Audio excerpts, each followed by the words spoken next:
Hello there dear viewers and welcome to this week's episode of Newsdesk, the gaming news roundup from TheSixthAxis.com. The biggest news of the week comes from probably the biggest game of the year. Rockstar have revealed an almost 5-minute gameplay video for Grand Theft Auto 5, showing off everything from shooting and driving to car customization and scuba diving.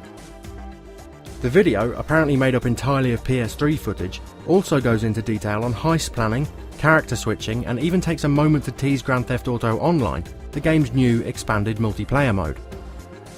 After a brief teaser campaign earlier in the week, Insomniac have announced Ratchet & Clank Into the Nexus. Coming to PS3, the game, which is known simply as Ratchet & Clank Nexus in Europe, is a return to the classic series gameplay for an epilogue to the two Ratchet & Clank future titles from earlier in the generation. It will be a smaller downloadable title when it releases later this year.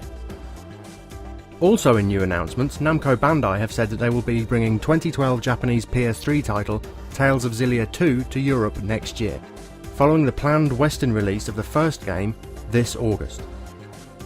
Amazon US have revealed that they have now completely sold out of their launch day allocations of both the PlayStation 4 and the Xbox One. They're now telling those still looking to pre-order the consoles that they can't guarantee them at launch. GameStop in the US have also closed off pre-orders for the PS4, suggesting that getting hold of a next-gen console at their launches later this year may be slightly more difficult than you might have thought. In related news, EA have confirmed that their next-gen games will have a recommended retail price of £54.99. That's around a £5 more expensive than right now. While retailers in the UK tend to knock new release prices down to about £40, it's likely that they will still charge a premium over current-gen games, especially for those titles releasing across the generations like Assassin's Creed 4 and Battlefield 4. Basically, don't expect to be getting any particularly cheap deals on PS4 and Xbox One games until later next year. Somewhere else you might be seeing a price hike is on Xbox Live. Beta testers for the new Xbox 360 dashboard have revealed that the move away from Microsoft points to local currency-based pricing has left UK-based gamers paying more. Microsoft said that the originally listed prices were an error, but even the corrections leave UK Xbox customers paying a little more than they do using the Microsoft point average. While Xbox users may bemoan the changes, they do bring pricing more in line with the PSN, where gamers have generally been paying slightly more than Xbox Live for years. Elsewhere, Microsoft have dated and priced this year's Summer of Arcade titles, with one title launching each week from the 7th of August. Brothers: A Tale of Two Sons is first for 12,000 Microsoft points, followed by Charlie Murder for 800 points, then the Flashback remake also for 800 points, and finally Teenage Mutant Ninja Turtles Out of the Shadows for 1200 Microsoft points.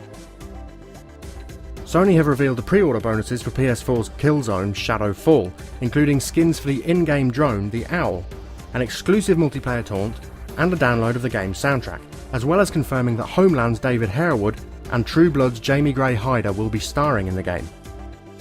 Meanwhile, 505 Games have announced a collector's edition for robbery sim Payday 2, including a terrifying looking mask, and the Goodwood Hill Climb is the latest confirmed track for Polyphony Digital's Gran Turismo 6. DLC news time, and Activision have confirmed that Call of Duty Black Ops 2 DLC pack Vengeance will release on the 1st of August on PS3 and PC, following the Xbox 360 release at the beginning of July. Metro Last Light is set to get 4 DLC packs, starting with the Factions pack, including 3 new missions and releasing on the 17th of July for £3.99 or 400 Microsoft points. And God of War Ascension has introduced a new one-on-one multiplayer mode called Bout of Honor, and added a new 4-player map in the latest patch, which is available now. In other news, Ubisoft's Yves Guillemot has confirmed that having not been close to profitable, there is no sequel in development for Wii U launch title Zombie U. The company also confirmed that poor sales for the title were the main reason for the addition of PS3 and Xbox 360 versions of Rayman Legends to the title's launch plans. Elsewhere, Sony have revealed that SINGSTAR has gained 1.5 million new users since a shortcut to the game was added to the XMB late last year.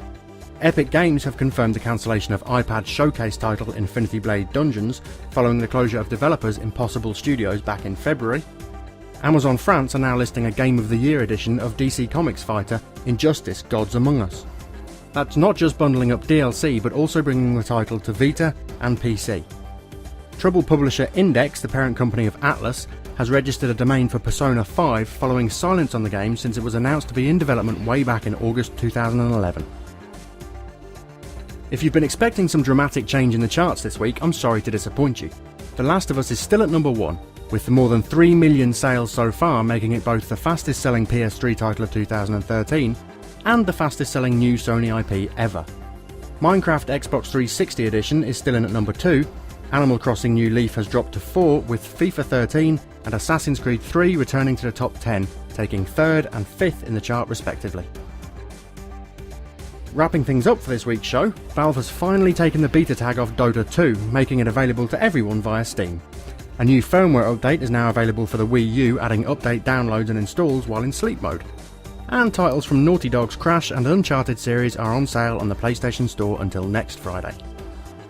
That's about it for this week, but to keep up to date with all the latest goings on in the gaming world, as well as to sign up for the Killzone Mercenary beta, head over to TheSixthAxis.com and follow us on Twitter, Facebook and subscribe on YouTube to get the news as it happens. If you want to enter our Newsdesk launch competition and be in with a chance of winning some awesome gaming goodness, you have until Thursday night. All the details will be below. We'll be announcing the first winners in the next episode of Newsdesk, and that'll be next Sunday. Thanks for watching.